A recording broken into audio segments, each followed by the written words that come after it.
Hello, everybody. Kurt Rish here, and thanks for joining me on One Shepherd. So, today we are continuing with our reading of the New Testament book of Hebrews, chapter 12.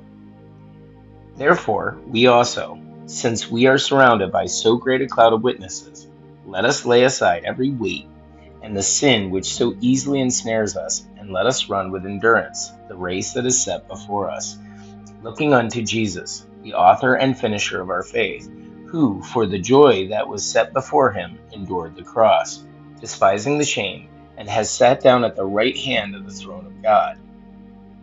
For consider him who endured such hostility from sinners against himself, lest you become weary and discouraged in your souls. You have not resisted the bloodshed, striving against sin, and you have forgotten the exhortation which speaks to you as to sons. My son, do not despise the chastening of the Lord, nor be discouraged when you are rebuked by him. For whom the Lord loves, he chastens, and scourges every son whom he receives.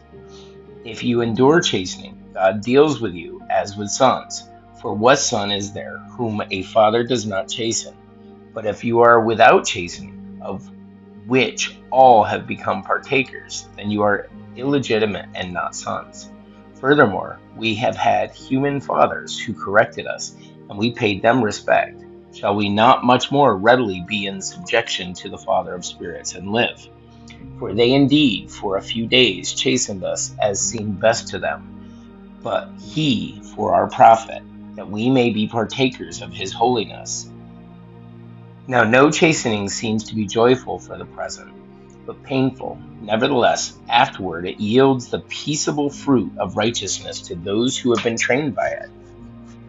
Therefore, strengthen the hands which hang down and feeble knees, and make straight paths for your feet, so what is lame may not be dislocated, but rather be healed.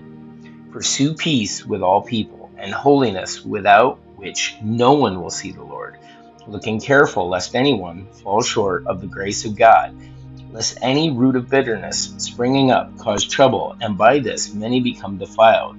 Lest there be any fornicators or profane person like Esau, who for one morsel of food sold his birthright.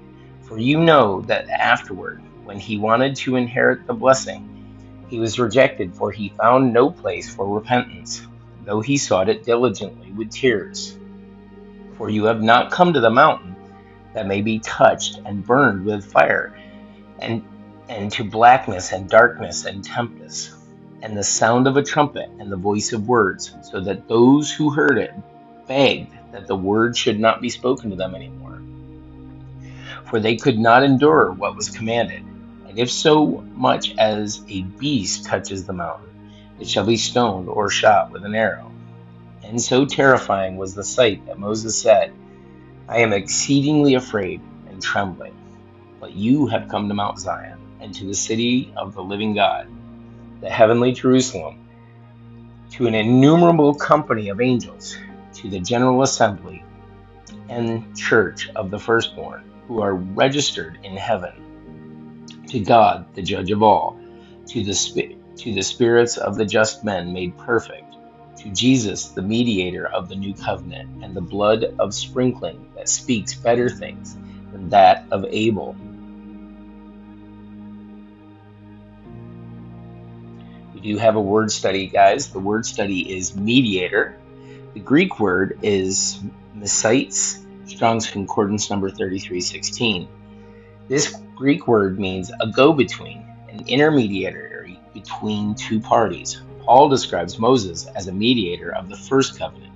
He acted as a liaison between God and the Israelites, communicating the obligations of the covenant to Israel and pleading the Israelites' case before God. In a similar way, Jesus is the mediator of the new covenant. He established it through his own death, commissioning his disciples to preach the good news. Now he sits at the right hand of God, interceding for us. Continuing with verse 25, see that you do not refuse him who speaks, for if they did not escape, who refused him who spoke on earth, much more shall we not escape if we turn away from him who speaks from heaven, whose voice then shook the earth. But now he has promised, saying, Yet once more I shake not only the earth, but also heaven.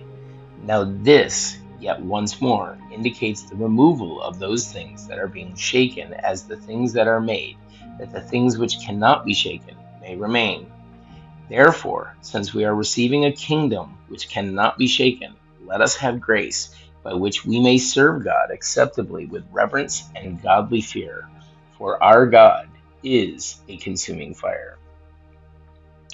That's it for our uh, reading of the New Testament book of Hebrews, chapter 12. Thank you so much for joining us. May you have a great day and God bless.